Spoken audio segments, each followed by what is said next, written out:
Muy buenos días con todos, bienvenidos a esta clase asincrónica que estamos intentando generar la grabación para que puedan ustedes revisar lo que corresponde a la clase de la quinta semana. Hoy pues nos toca revisar ya una nueva unidad. Vamos a adentrarnos un poco hacia ello. Está listo la presentación para poder iniciar justo con la clase que corresponde al día de hoy. Bueno, después de la primera unidad haber visto lo que corresponde a una presentación bastante rápida sobre los términos principales que se tratan en cuanto a la prevención de accidentes. Hemos visto conceptualizaciones importantes para poder entender los temas inherentes al desarrollo de la asignatura. Es así que lo dejamos para la primera semana, sobre todo el tratamiento de conceptos como, por ejemplo, el peligro o riesgo, lo que es seguridad y salud en el trabajo, que engloba la seguridad y salud en el trabajo dentro de los objetivos de nuestro estudio, la importancia de la ISO 45001. Posteriormente se revisaron las clasificaciones de las disciplinas preventivas para luego continuar con las evaluaciones de riesgos, comprender de que no todas las disciplinas preventivas o las clasificaciones requieren o necesitan prácticamente el realizar una evaluación. Hay ciertos riesgos de ciertas disciplinas que incluso requieren mediciones para poder ejecutar un análisis cuantioso de sus condiciones en los lugares de trabajo. Posterior a ello, pues para finalizar la semana pasada, la semana 4, nos ha tocado la revisión de los procesos para la investigación de accidentes y posterior a esa investigación de accidentes, cómo ligarlo con los índices de siniestralidad, la utilidad de estos índices de siniestralidad para poder gestionar la prevención de accidentes y la seguridad y salud en el trabajo. Con ese tema prácticamente se culminó la primera unidad.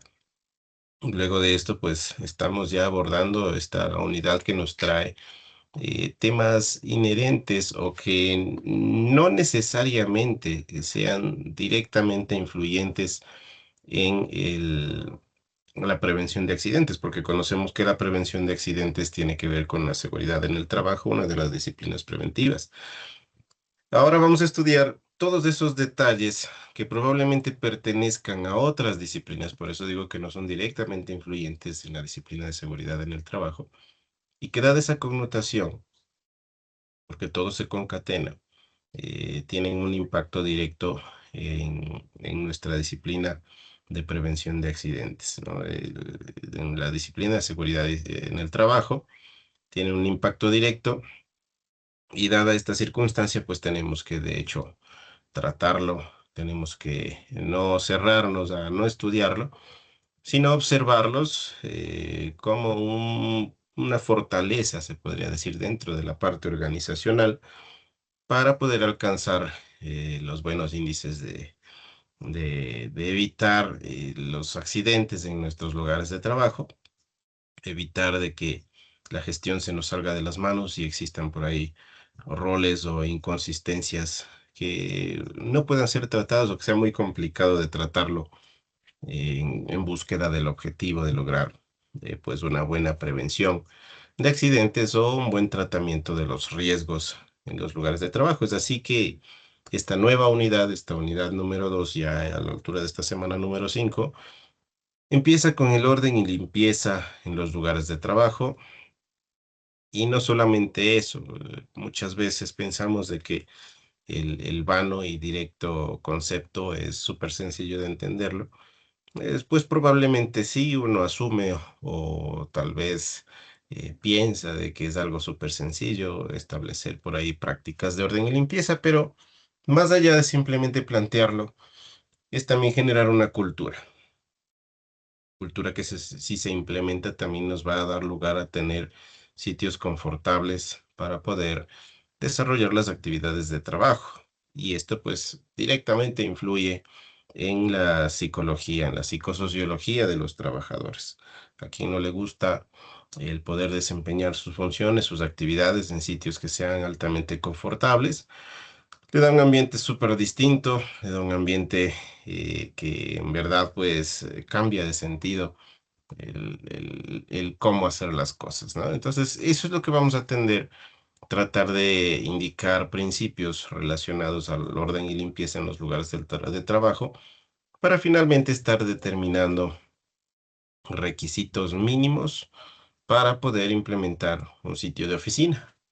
En nuestra actividad necesitamos disponer de sitios muchas veces improvisados, sitios temporales, para poder desarrollar las actividades relacionadas a la ingeniería civil.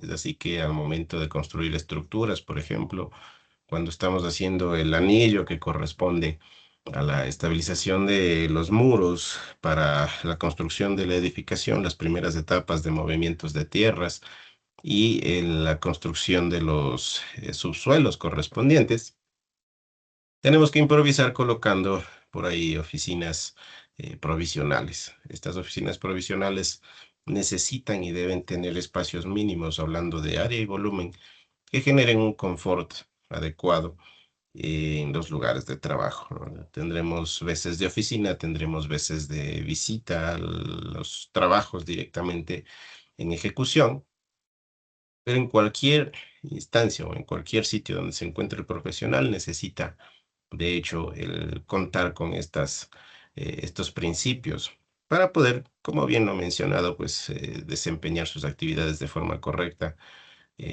tener otro ambiente, pensar prácticamente en que en base a ese ambiente también desarrollo mis actividades.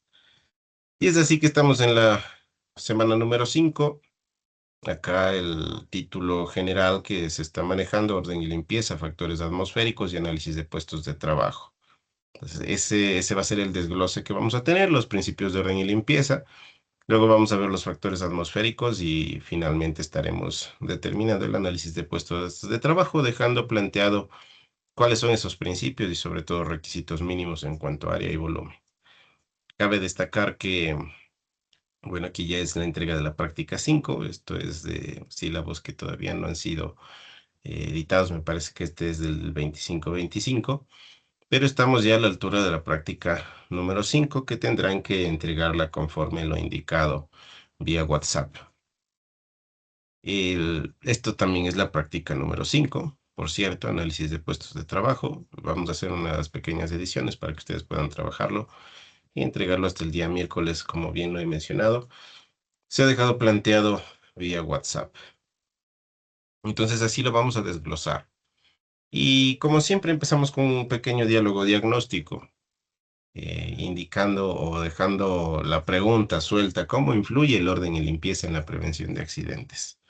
Muchas veces, como bien decía, pues pensamos de que no tiene tanta influencia, pero tener un espacio limpio no solamente es un impacto visual positivo, sino que también tiene la tendencia de evitar accidentes. Un espacio que no tiene orden y limpieza puede ser un foco, una fuente directa o la fuente principal, en la cual pueden generarse accidentes.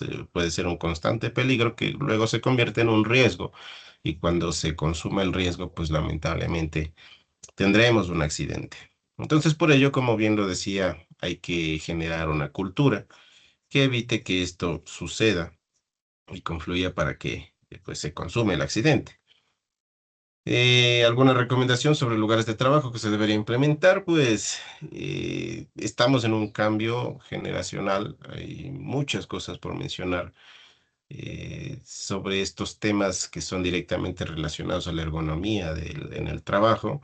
No es directamente relacionado a la seguridad en el trabajo, pero ese aspecto psicológico, psicosocial, de comodidad, de confort, al no tener esa respuesta del trabajador por parte del empleador, muchas veces queda en segundo plano las actividades que se realizan, y al quedar en segundo plano genera distracciones. De esas distracciones pueden conllevar accidentes directos.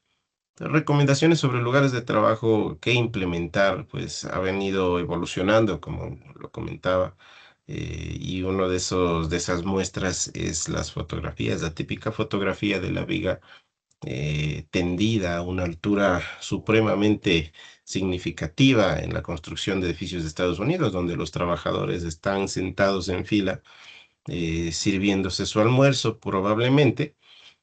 En ese caso, imagínense, no tenían seguridad, si ustedes revisan esa fotografía, no tenían casco, utilizaban su ropa, su indumentaria normal, y más allá de eso, pues equilibristas, ¿no? No tenían ni siquiera un anclaje a línea de vida, algo bastante audaz. En la actualidad se ha ido mejorando, se ha tratado de dar las garantías al trabajador para que pueda trabajar de forma segura, valga la redundancia. Sin embargo, pues acá en nuestro país es necesario conocer de que se necesita mejorar esta gestión. Probablemente si nos remontamos a la actualidad en algunos puntos donde se ejecutan obras de menor envergadura, llamémoslo así, pues existe todavía ese tipo de tendencias. Se puede observar a los obreros, a los trabajadores que no tienen seguridad mínima, que a pesar de que hacen trabajos que tienen altos riesgos o altos peligros, pues no consideran aquello y no acatan las disposiciones muchas veces porque dicen que hay una falta de comodidad en el uso del equipo de protección individual y esto también eh, viene de la mano con una capacitación, con una formación que haga que en verdad pues se concientice sobre el uso, se concientice sobre ese cambio que se requiere hacer para poder recomendar qué podemos trabajar adicional en nuestros lugares de trabajo. O sea, todo converge al orden y limpieza y el confort en los puestos de trabajo. Todo viene articulado, pero hay que entenderlo desde la base para poder aplicarlo.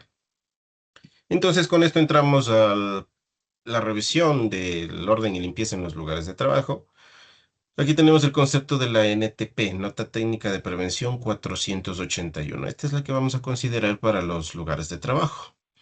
Y nos dice que en cualquier actividad laboral para conseguir un grado de seguridad aceptable, tiene especial importancia el asegurar y mantener el orden y limpieza. Nos habla de que son numerosos los accidentes que se producen por golpes y caídas y consecuencia de un ambiente desordenado sucio, suelos resbaladizos, materiales colocados fuera de su lugar y acumulación de material sobrante o de desperdicio. De hecho, todas estas cuestiones, si no se las controla, como bien lo comentaba, pues convergen en un solo punto para poder generar los daños posibles, sin que nosotros nos demos cuenta muchas veces al momento de no considerar cuestiones de orden y limpieza. Orden y limpieza, las personas que tal vez han tenido un poco ya de experiencia laboral, es una palabra estricta muchas veces en nuestros proyectos. Es decir, el encontrar el área limpia, utilizar equipos, herramientas, circular dentro del área y luego de utilizarlo dejarlo en la misma condición. Es uno de los principios básicos del orden y limpieza, pero muchas veces cuando no se tiene esa cultura, pues encontramos todo lo que establece acá en la diapositiva.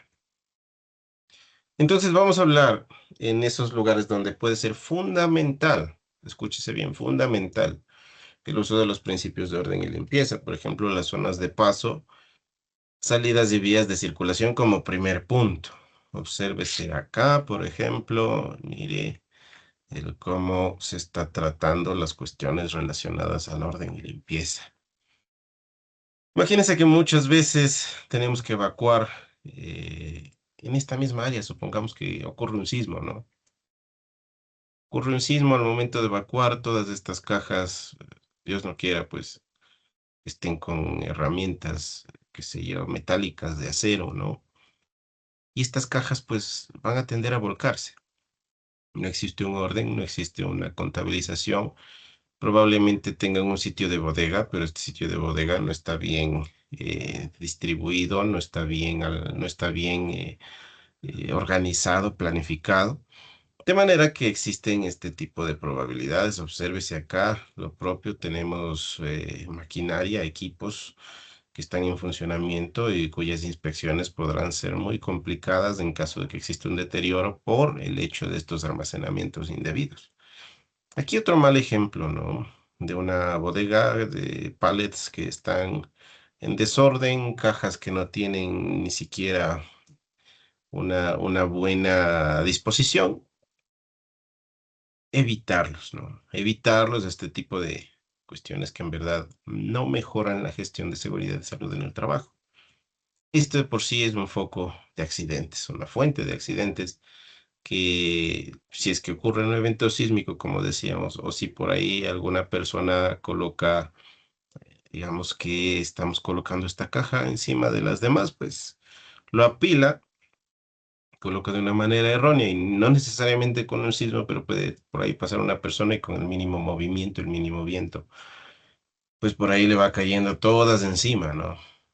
Como decía, pues muchas veces asumimos de que estamos gestionando correctamente, pero es un pasillo importante que puede ser despejado y en verdad puedes evitar ese foco de peligro. Entonces acá nos habla de las zonas de paso, salidas, vías de circulación, de lugares de trabajo y en especial salidas y vías de circulación previstas para evacuación en casos de emergencia. Uno de los errores graves también suele ser el tapar la salida de emergencia. Incluso en nuestras aulas es importante también, muchas veces por el aforo que tenemos en exceso, evitar, se ha visto en varios casos en donde el pupitre está tapando la puerta, por ejemplo, ¿no?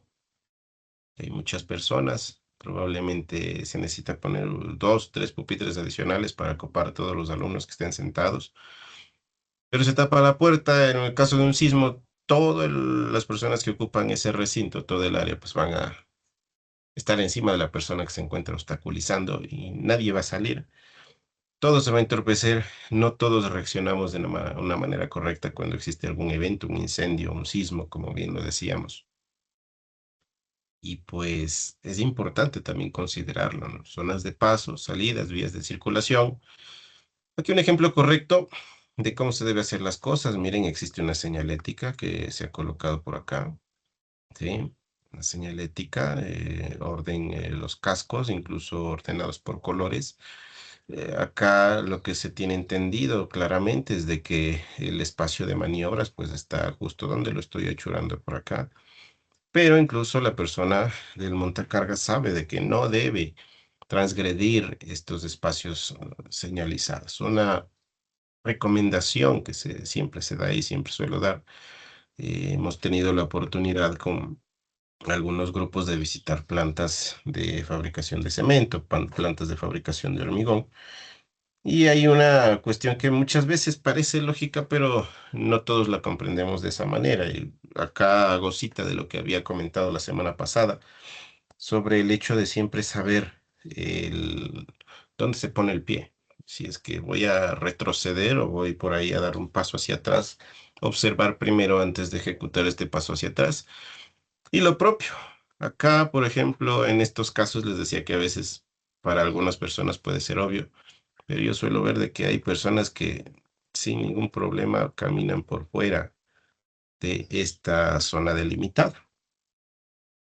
Y muchas veces dicen, pero no viene nadie, pero no hay tránsito de vehículos. Siempre es bueno garantizar el orden, ¿no? Es bueno garantizar el orden, evitar, a pesar de que se vea, no se vea, muchas veces con el hecho de transgredir ese tipo de lineamientos que son básicos.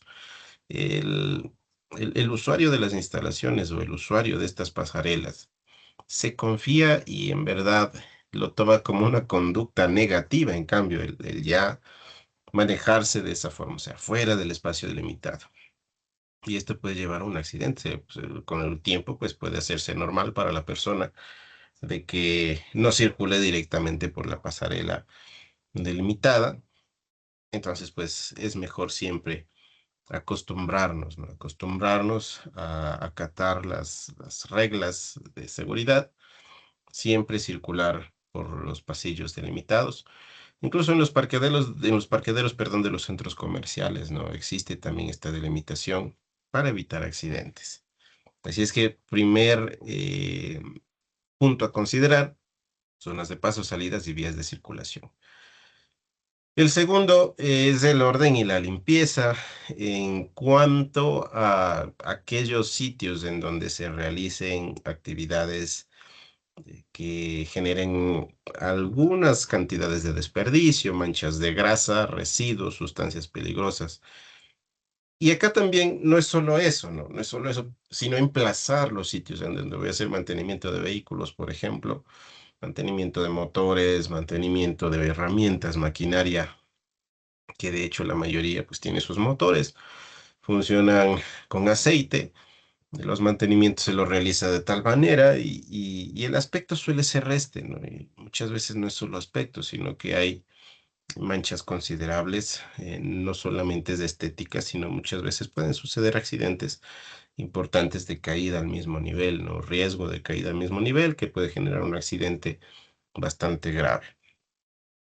Eliminamos entonces estas manchas con rapidez apenas se genere, o más allá de eso, implementamos el área en sitios estratégicos y adecuados para desarrollar este tipo de actividades, ¿no? Evitamos la contaminación.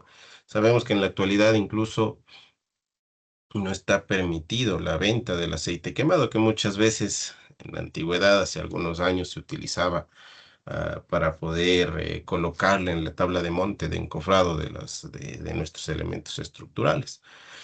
Se ha visto y se ha demostrado que esto directamente en contacto con el hormigón tiene un porcentaje de vulneración de hasta un 5%. Entonces, no es una buena práctica.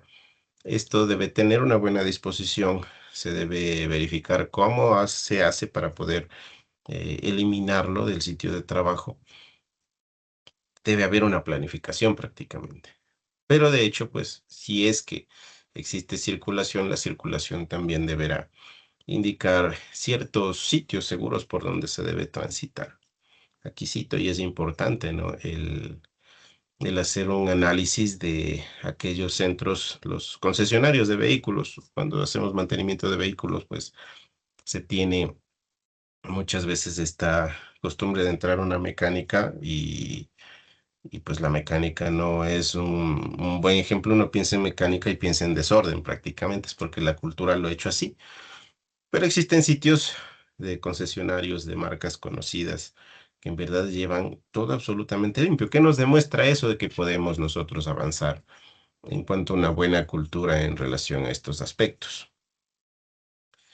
El tercero me dice que las operaciones de limpieza no deberán constituir por sí mismas una fuente de riesgos para los trabajadores. Muchas veces se ejecutan los trabajos de limpieza en horas no prudentes, digamos, para el flujo de trabajo. Supongamos la persona de limpieza entra en el mismo horario que las personas que están transitando en las áreas. Pues, no nos percatamos de que existen estos cartelitos, este tipo de señalética, es un tipo de señalética, y del apuro llega a toda prisa y por ahí nuevamente pues un riesgo de caída al mismo nivel, ¿no? Golpes, cortes con, eh, con objetos móviles, con objetos inmóviles, otro de los riesgos que pueden generarse, pero estamos generando un riesgo por actividades que tenemos que hacerlas, pero que probablemente no las planificamos. Entonces hay que planificar incluso las actividades de limpieza. Si es que tenemos este tipo de riesgos, pues traslapar, como bien decíamos, o sea, que primero ingrese limpieza, qué sé yo, 7 de la mañana. Y si va a haber un tránsito bastante importante, un tráfico bastante importante de personas en las áreas, ya debe estar completamente sin nada de recubrimientos de agua ni de detergente para que evite estos riesgos prácticamente, ¿no? Entonces culmina la limpieza, se da un tiempo de secado de las superficies y evitamos estos problemas. Por ello, las operaciones de limpieza no deberán constituir por sí mismas una fuente de riesgo para los trabajadores que la efectúen o para terceros. Se debe realizar en momentos oportunos, ideales, adecuados. Como bien lo digo, pues no traslaparlo, evitando ahí que se generen accidentes prácticamente, ¿no? Aquí hay un ejemplo que se observa, ¿no? Por acá, ¿no? Falta de orden y limpieza en cuestiones básicas, cómo se ejecuta un trabajo. Obsérvese el cómo suceden por ahí problemas típicos, ¿no? Por este tipo de circunstancias que no se han planificado. Lo que decía, un ejemplo de una mecánica, ¿no? Por ahí un poco de risa, pero si probablemente la caída hubiese sucedido en otro sentido, estaría lamentándolo. El cuarto dice, las instalaciones deberán ser objeto de mantenimiento periódico. Y aquí dentro de esto existen tanto las instalaciones físicas que nosotros tenemos, controles de humedades, controles de que en verdad los equipos complementarios estén bien instalados, por ejemplo, que una lámpara no esté a punto de caerse y que nadie se inmute por el problema, que los ventanales estén completamente herméticos, muchas veces por ahí efecto del sol se resquebrajan, no se hacen los cambios debidos y puede generarse un riesgo dado este tipo de condiciones. Entonces todo debe estar en funcionamiento que satisfaga siempre las especificaciones del proyecto, siempre que satisfaga también el confort de las personas que están ejecutando actividades, que se subsane con rapidez las deficiencias que puedan afectar a la seguridad y salud de los trabajadores. Otra cuestión también es importante, la de los equipos que se utilizan en el lugar de trabajo. Instalación de ventiladores. Existen muchos casos, y si ustedes exploran un poquito el tema, en donde los daños en la ventilación generan directamente enfermedades. Así como, por ejemplo, acá nosotros tenemos en la región sierra muchos problemas de humedad. Los ventiladores pues son una opción para poder refrescar el aire, pero cuando estos están en malas condiciones, instantáneamente las personas que están percibiendo toda esa brisa que emana y con ese daño que ha sufrido, pues, ¿verdad? Pueden de forma directa contraer ciertas enfermedades pulmonares. Entonces debe revisarse, hacerse mantenimientos, como bien decía, no solo de las instalaciones físicas, tema de las humedades, pisos, techos relucientes, sino también los equipos que tenemos en funcionamiento. Hay equipos que por su estado ya de muchos años de uso empiezan a generar desperfectos, empiezan a emanar gases que puede ser algo letal para las personas que están cerca de los mismos, ¿no?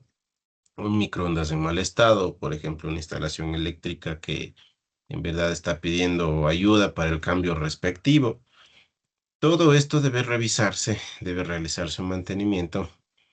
Esto debe estar previsto en el presupuesto de nuestros proyectos y en verdad pues ayuda a que se tenga un confort dentro de las áreas de trabajo en las cuales se está desarrollando actividad.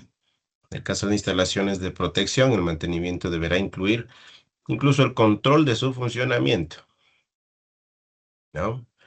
Una de las cosas importantes también que cabe o vale la pena mencionar es de que en cuanto a los equipos, se debe considerar de que cada equipo debe tener un manual de uso. Y dentro de las actividades que tienen cada uno de los trabajadores de la empresa constructora, existen personas que dentro de esa actividad está facultado para poder ocupar una determinada herramienta, ¿no? O sea, ¿qué quiere decir eso? El mismo ejemplo del foco que alguna vez les había comentado, que yo no puedo meterme a cambiar un foco si eso no está, yo no tengo actividades de mantenimiento, por ejemplo. Si por cambiar el foco me accidento, pues lamentablemente voy a tener problemas en cuanto al no cubrimiento de ese accidente como laboral por parte de la empresa. Entonces, lo propio si es que yo utilizo herramientas, suceden accidentes, ¿no? Entonces, no debo hacerlo, las herramientas, el mantenimiento. Si veo un cable pelado, ¿qué es lo que tengo que hacer? Notificar. Si veo una herramienta en mal estado, no voy a meterme a manipular, porque prácticamente puedo ser partícipe de un accidente, porque no sé cómo funciona. Probablemente puedo asumir cómo funciona, pero tal vez el daño esté generando un funcionamiento anómalo de este equipo y por ello puede generarse un accidente que a la final pues no me va a cubrir porque no soy la persona indicada por el hecho del mantenimiento de ese equipo. Es importante considerarlo también en los aspectos de orden y limpieza. Creo que olvidé.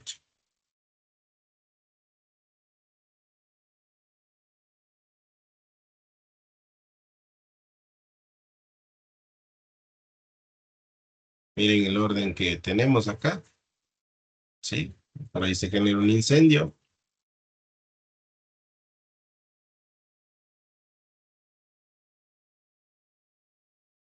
Ir todos a correr por doquier, por donde puedan,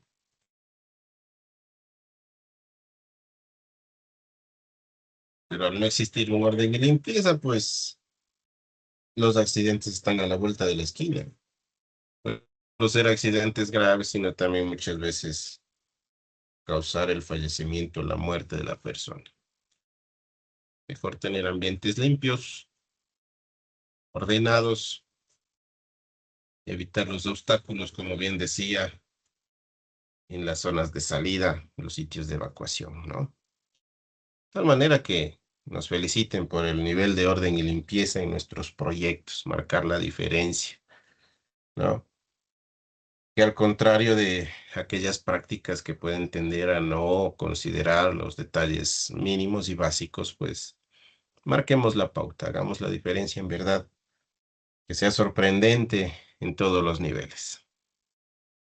Entonces, acá tenemos, en resumen, cuatro cosas que vamos a considerar, cuatro aspectos de lógica y cultura del orden y limpieza para poder considerar en este proceso, digámoslo así, en este proceso tan importante que busca trascender, ¿no? Busca trascender y permanecer sobre todo en los ambientes laborales. El primero, eliminar lo innecesario y clasificar lo útil. Como en los primeros casos que decíamos, tenemos apiladas un montón de cajas. Algún rato servirán, ya, ok. Si algún rato servirán, entonces póngalo en un nivel de menos importancia, que no haga bulto, que no haga volumen, que esté bien almacenado y si es que me sobreabundo, quiere decir de que en verdad no lo estoy utilizando. Se convierte en algo innecesario entonces para poder gestionar su salida, su despacho y que no entorpezca los procesos, que no me genere entorpecimiento también en el almacenamiento, perdón, de cosas mucho más delicadas, por ejemplo, ¿no? De ahí viene eliminar lo innecesario y clasificar lo útil. Asignar espacios de almacenamiento ordenados y a disponibilidad y conocimiento de todos. Importante. Eh, Muchas veces esto pues está dado directamente hacia los sitios de bodega, pero no obstante, cuando la bodega ya está sobreabundada de cuestiones relacionadas al proyecto, vamos viendo espacios alternativos para poder colocar ciertos insumos, pero no es lo ideal, ¿no? Entonces, trazar el primer punto de eliminar lo innecesario y clasificar lo útil con el segundo es importante, porque al manejar ambos, pues prácticamente estoy tendiendo a una buena disposición de los insumos que tengo en bodega, en mejor orden, una mejor limpieza, ¿no? Que en verdad genere un impacto positivo en cuanto a lo que busco sobre esta cultura. Evitar ensuciar y en caso de que ocurra, limpiar enseguida. Lo mismo, lo que había indicado en cuanto al principio básico que se conoce en todas las obras, en todos los proyectos sobre el orden y limpieza. Entonces se dice al final de que acabe la actividad, ok, llegamos a orden y limpieza. ¿Qué significa aquello de que dejemos en la misma condición el espacio, el área que ocupamos para que la siguiente persona o el siguiente grupo de trabajadores vuelva a ocuparlo, encuentre limpio y en esas mismas condiciones lo vaya a dejar? Esto muchas veces se marca con etiquetas de quién usó el área, si encontró en buen estado, si encontró en mal estado. Y esas etiquetas forman parte del sistema de gestión de la empresa, de la organización. Y esas etiquetas nos ayudan a verificar, no culpables, no personas que sean negligentes, sino a mejorar. Si hay personas que tal vez no dejaron el área en correcto estado, la idea no es culparlos, no es multarlos directamente. Si hay reincidencia, lógicamente, se puede pensar en aquello, pero la idea es formarlos, formar esa cultura de una forma amigable, de una forma que no sea tóxica, en verdad, porque muchas veces es contraproducente. Si por ahí ya se le puso una multa, se le puso una sanción, se hizo un llamado de atención sin medirse, pues la persona va a tener un impacto negativo y va a estar a la defensiva. Y muchas veces ese mismo hecho no va a dejar surgir las ideas como para que lo pueda aplicar. Entonces, viene de la mano. Informar los beneficios de la implementación para trabajar generando una cultura y no una obligación, lo propio. Lo que mencionábamos al momento de poner una sanción, una multa, muchas veces se da sentido de obligación a la circunstancia, pero hay que tratar de verlo más bien como una cultura, como un beneficio, o sea, que se vea la parte benevolente de la situación. Entonces, mira, el bien es para todos, ¿no? Tú puedes accidentarte y tú mismo no tienes orden y limpieza en tu área. Si supongamos tú dejas, te vas a almorzar, regresas y dejas en esas circunstancias, no te acuerdas cómo dejaste, por eso te tropiezas con las herramientas. Entonces, el impacto directo no es solamente a personas externas a tu proceder, sino también para ti. O sea, pensar en uno mismo, pensar en los demás, pensar en el sistema de gestión y en que la cultura poco a poco se vaya introduciendo dentro del hábito de los trabajadores. Bien, vamos ahora con las condiciones ambientales. En cuanto a las condiciones ambientales, acá nos indica varias cosas que deben evitarse. ¿Qué se refiere a las condiciones ambientales de los sitios de trabajo? Se refiere a evitar las temperaturas extremas y sus impactos, ¿no? Por ejemplo, demasiado calor, temperaturas excedentemente altas, las humedades extremas, lo propio. Un lugar húmedo, pues, es un foco de enfermedades. Muchas veces uno no se explica el por qué pasa todos los meses con todos los meses como que estuviese agripado, como que tuviese afecciones pulmonares. Es probablemente que la humedad, en verdad, generó ya problemas y es muy difícil erradicarlo ya, a los problemas pulmonares por humedad. O sea, hay que tratar de primero aislarse de este tipo de ambientes y estar en cuidado, pues por lo menos unos 6 meses, para que luego de esos 6 meses en verdad se tenga un cambio y una resistencia a este tipo de ambientes. Pero es bastante dañino. Hay muchas personas que llegan al médico con enfermedades que no se han curado 2, 3, 4 meses, que han sido constantes, que le pasa la gripe y le vuelve a dar de inmediato. Muchas veces suele ser este el problema. Entonces, sí, pues por ahí este aspecto es familiar, analizarlo muy, muy seriamente. Como ingenieros civiles sabemos que existen alternativas, para que si hay un sitio en el hogar o en su cuarto, su sala, usted pasa en el estudio todo el día y tiene humedad, existen alternativas para ventilación y evitar estos problemas por las humedades extremas, ¿no? Cambios bruscos de temperatura, lo propio, el delta de temperatura que nosotros conocemos, que muchas veces pregunto dónde creen ustedes que existe mayor delta de temperatura, en la costa o en la sierra. Muchas veces se equivocan y me dicen que en la costa.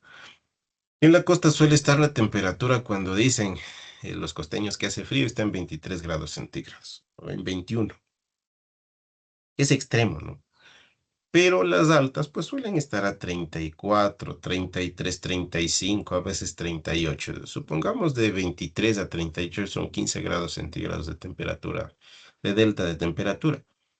Pero imaginémonos acá en la sierra en la mañana, muchas veces amanece a 7 grados centígrados, ¿no? Por ejemplo, al momento yo tengo aquí 9 grados centígrados, ya, que de hecho en la madrugada estuvo mucho más frío.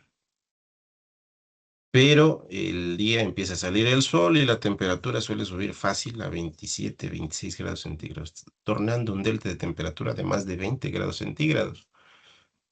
Entonces, el delta de temperatura muchas veces hay que controlarlo para tener condiciones ambientales ideales en nuestros sitios de trabajo.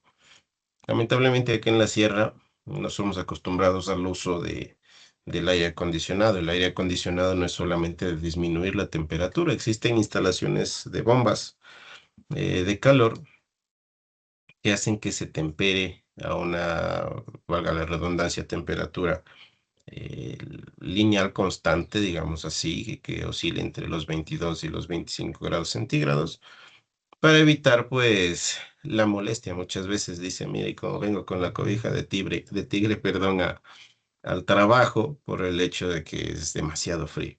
Pues, todo eso debe evitarse. Adquirir por ahí un equipo que trate de considerar estos detalles y se evite pues las exposiciones frecuentes a temperaturas bajas o a temperaturas demasiado altas. Suele tener repercusiones sobre la salud de los trabajadores. Y cuando se tiene trajines bastante pesados, tener un trabajador que no puede asistir por enfermedad, pues probablemente nos va a pesar. Más allá de eso, el estado de salud de los trabajadores, como siempre, es lo que debe prevalecer por encima de cualquier cuestión.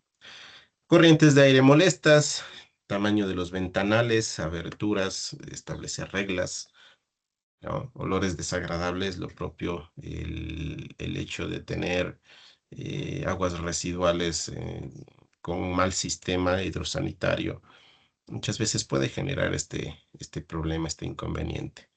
Entonces, por ello, pues la ventilación, importante, el confort térmico, todo esto tiene que ver incluso con la eficiencia energética.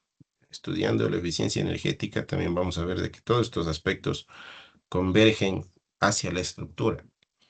Y no digamos de aquí al futuro, en la actualidad tenemos ya proyectos con certificaciones DESH, eh, con certificaciones Lean, que marcan la diferencia por considerar aspectos de confort, por optimizar también el uso de la energía y utilizar la energía natural para poder iluminar, por ejemplo, los espacios, ¿no? Existen entonces puntos. Hace poco estuve estudiando un poco el tema relacionado al confort térmico y existen aplicaciones y programas interesantes, ¿no? Existen programas en donde nosotros no sabemos dónde va a ser nuestro próximo proyecto muchas veces, pero hacíamos una comparativa entre puntos con temperaturas bajas, por ejemplo, Machachi, por ejemplo, Tulcán. ¿Cuáles eran las estrategias de confort térmico que se generaban en ese aspecto? Pues en verdad esos programas nos ayudaban a determinar factores como el uso de materiales aislantes, el uso de alternativas y en la mayoría, en esos casos de temperaturas bajas, establecía también el uso de aires acondicionados con bombas de calor. O sea, no es descabellado el pensar en ese confort a través del uso de equipos. Por otro lado, la irradiación, perdón, excesiva y en particular radiación solar. Acá la iluminación también es importante considerar que lo principal, ¿no? Lo principal de lo que debemos tratar de dotar a nuestros sitios de trabajo, a nuestras edificaciones, de lo que estamos construyendo, es el ingreso de la luz natural. Es lo mejor que se puede dotar a los espacios de trabajo. Si en caso la luz natural no es suficiente, puede utilizarse iluminación artificial, ¿no? Puede mezclarse ambas, pero lo ideal siempre es usar la luz natural. Por eso es que los espacios y la arquitectura ahora ha cambiado en general, se tiene espacios mucho más amplios en cuanto a los pasillos, pasarelas, las tomas de luz, ¿no? Las claraboyas están en auge dado la condición que se necesita de ahorrar energía. Tiene que ver también la iluminación. A nadie le agrada estar trabajando en un sitio donde existe esta falta de iluminación. Aquí está esta tablita, pues recomendaciones para evaluaciones. Esto no es necesario memorizarlo, ¿no? Lo que sí hay que saber es cómo están clasificados, ¿no? ¿Cómo están clasificados? Entonces, ¿en qué medimos la iluminación? En luxes, ¿no? Aquí tenemos, por ejemplo, cuando se tiene bajas exigencias visuales en lugares donde se ejecutan tareas de trabajo, 100 luxes, 200 por acá, 500 por acá, 1000 por acá, áreas o locales de uso ocasional 50, 100, 25, 50. Hay una cosa importante que esto se mide en lux, que muchas veces se dice lúmenes. Esto es para el factor externo, digamos, el lux, lo que nosotros podemos percibir de la cantidad de visualización a través de la luz, ¿no? Los lúmenes, un artefacto, por ejemplo, los lúmenes se mide en base a la capacidad de un proyector. a la capacidad de poder ser clara de una pantalla directamente de un computador, por ejemplo. Todo eso se mide en lúmenes. Pero cuando queremos ver la cantidad de luz de paso a través de un ventanal, algo que es natural, pues lo trazamos a través de los luxes. Pero miremos acá, por ejemplo, va cambiando, ¿no? Si yo tengo áreas de circulación ocasionales, aquí me dice 25, de uso habitual 50. La diferencia entre esta primera etapa, donde tenemos mayores exigencias de visuales, es por el hecho de que son tareas de trabajo. Entonces, si yo tengo oficinas, puedo medir esto con un luxómetro, puedo medirlo, verificar que la iluminación está en 50, pues es deficiente, ¿no? Es deficiente. Pues tengo que pensar en mejorarlo, porque con el paso del tiempo en mi empresa, digamos, mi oficinista por ahí pierde la vista, pues puede ser por cuestión laboral. Los chequeos médicos dicen que es por cuestión laboral, entonces hay que pagarle todo el tratamiento a la persona si se llega a detectar de que en verdad no se ha dotado de buena iluminación. Requisitos atmosféricos. Obsérvese las temperaturas en trabajos ligeros, dice por aquí. Debe estar comprendida entre 14 y 25 grados centígrados. Ahora, un trabajo ligero es aquel que no pasa 8 horas, 8 horas de forma perenne en la oficina. O sea, un residente hace un trabajo ligero. ¿Por qué? Porque pasa en la oficina unas 2 horas y va al proyecto y le demanda una hora, hora y media, regresa a la oficina una hora, se va al proyecto dos y así sucesivamente. En ese tipo de trabajos, la temperatura debe oscilar entre 14 y 25 grados centígrados. Lo contrario, en cambio, los trabajos sedentarios. ¿Qué significa sedentario? 8 horas perenne en el sitio de trabajo. O sea, si es oficinista o si es calculista y está a las 8 horas, esas oficinas deben estar dotadas de temperaturas, perdón, entre 17 y 27 grados centígrados, dentro de ese rango, ¿sí? Vamos con los requisitos de humedad. Por ejemplo, tengo entre el 30 y el 70% la humedad relativa comprendida comúnmente en espacios de trabajo y evitar que se vea con estos aspectos. Pero cuando tengo riesgos por electricidad estática, el límite no debe ser menor que 50%, ni mayor que 70%. ¿Por qué el tema de la electricidad estática?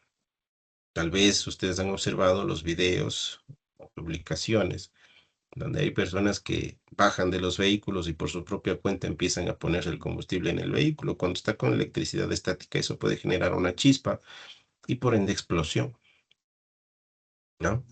Cuando tengo electricidad estática, lo propio puede suceder. Cuando yo tengo baja humedad, tengo mayor probabilidad de que esa electricidad estática pueda generar chispa y por ende problemas de explosiones con cualquier gas, cualquier circuito que esté tendiente por ahí.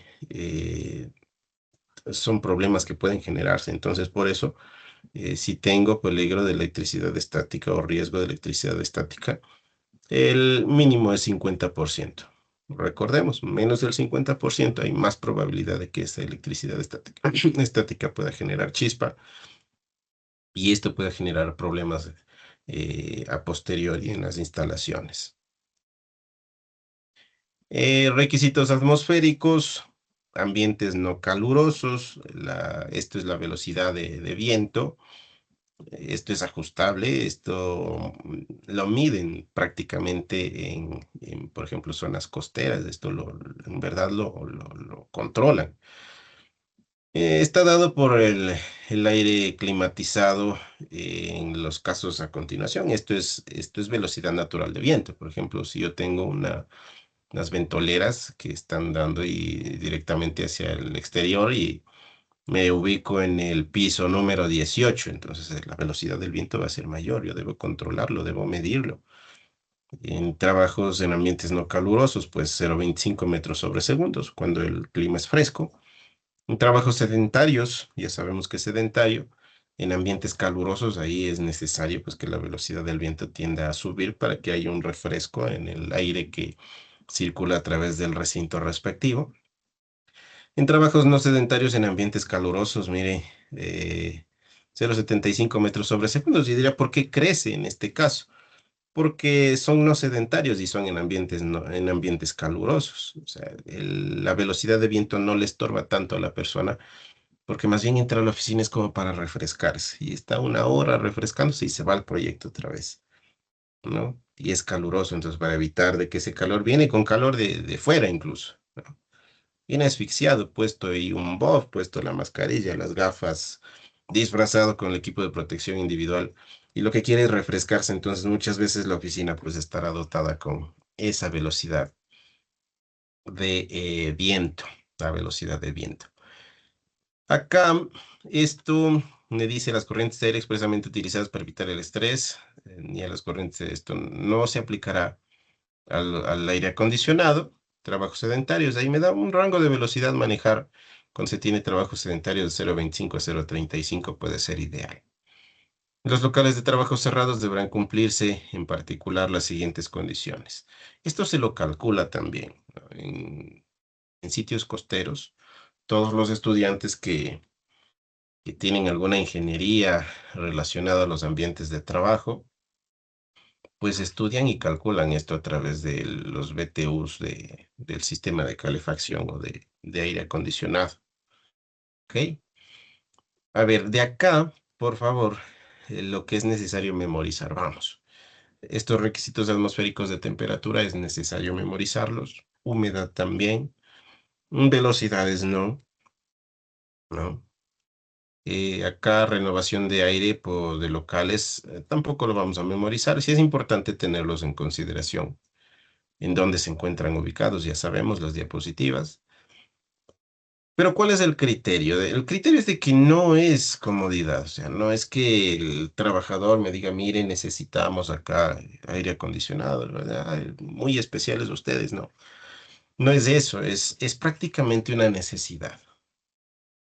El confort en las oficinas es una necesidad, ¿sí?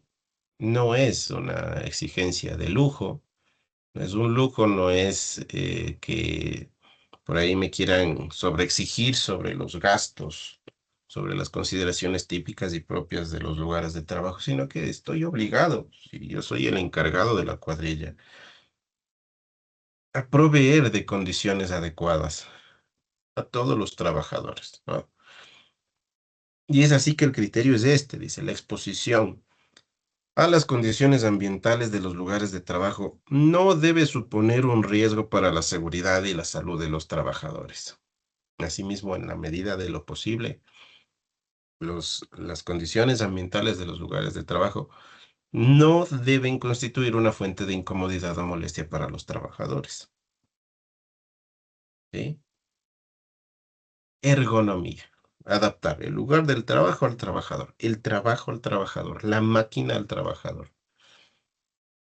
El que yo impacte a mis trabajadores en este sentido, pues los va a hacer más productivos, va a evitar los accidentes.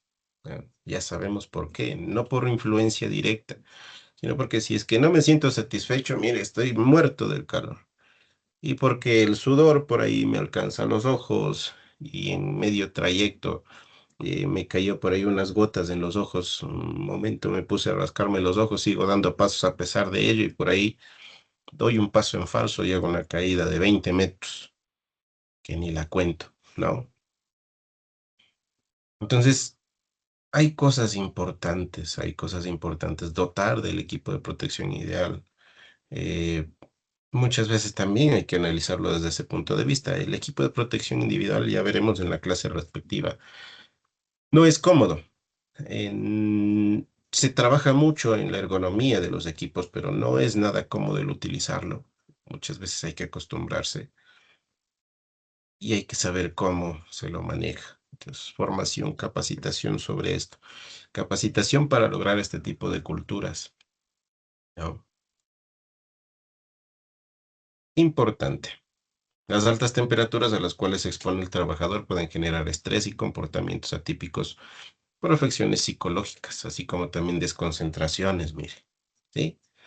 Todos estos comportamientos pueden ser considerados un peligro que potencialmente genera riesgos como caídas, golpes, choques en todas sus modalidades de acuerdo a la clasificación.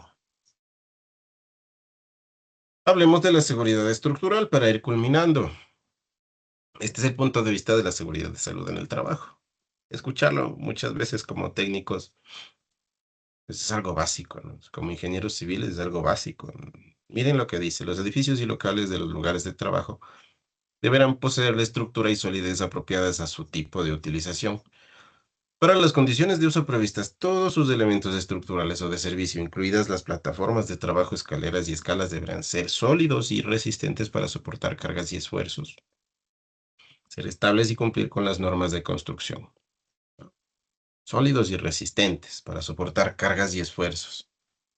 Y cargas, las cargas vivas y cargas muertas, que son las principales, pero no obstante, pues las cargas también sísmicas, cargas de viento y otras que influyen directamente en la estructura, o sea, que tenga estabilidad, ¿no? Y que se cumpla con las normas de construcción locales. Entonces, son parámetros de seguridad y salud en el trabajo que las estructuras en las cuales se está ocupando para poder desarrollar las actividades de trabajo cuenten con estos criterios. Aquí tenemos un doble impacto. Estamos aprendiendo sobre seguridad y salud en el trabajo y estamos siendo partícipes y principales actores en cumplir con los requisitos que pide la seguridad estructural desde el punto de vista de la seguridad y salud en el trabajo.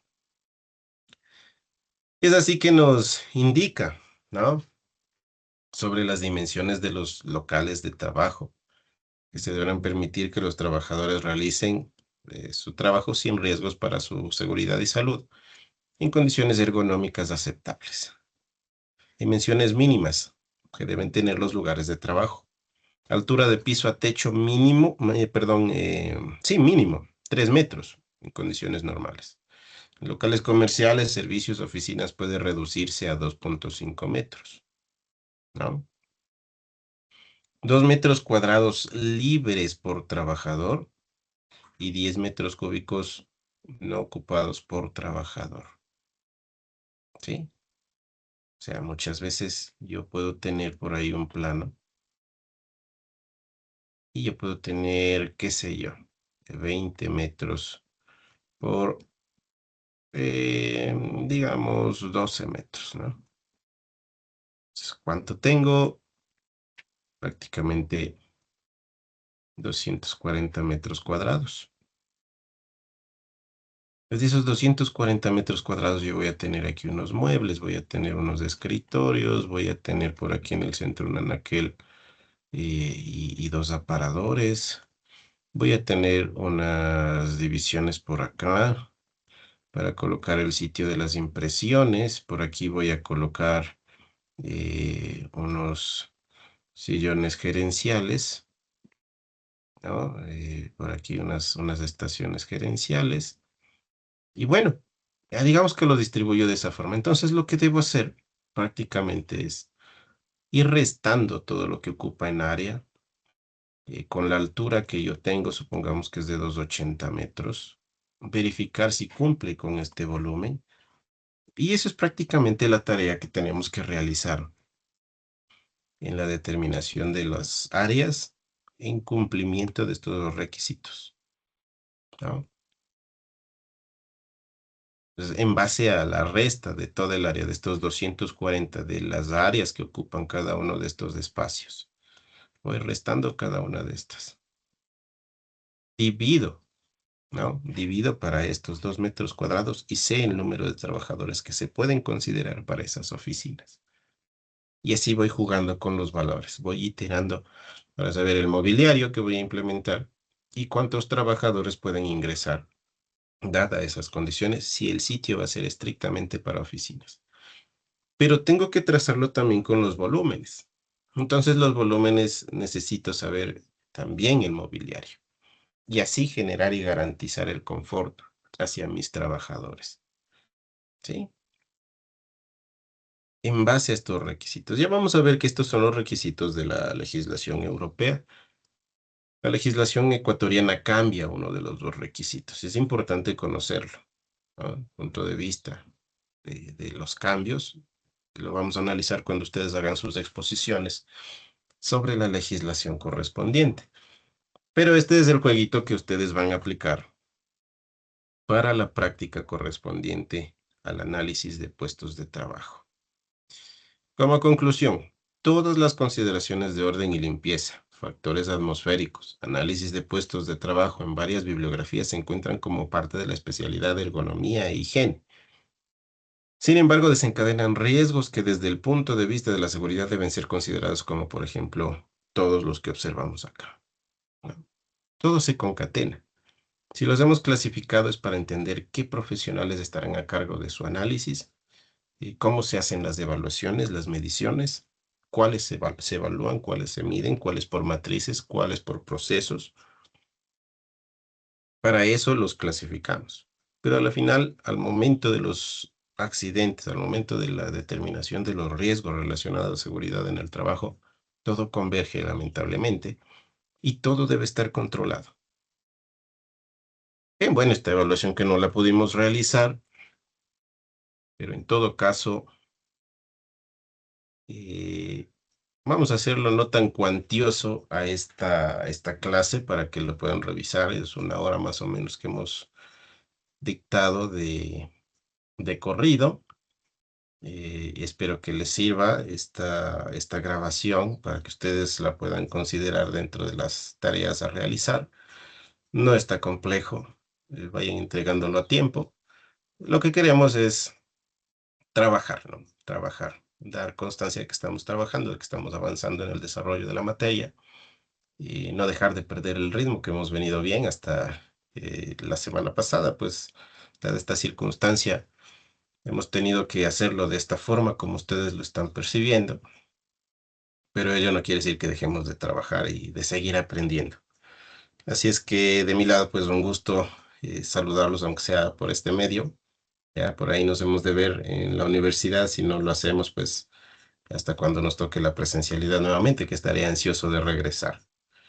Em, Eso por mi parte, nada más que desearles muchísimos éxitos en la semana.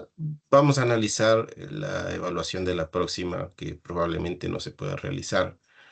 Vamos a analizar, hasta el día viernes estaré viendo opciones para ver cómo lo realizamos, cómo lo trazamos y qué novedades hay al respecto.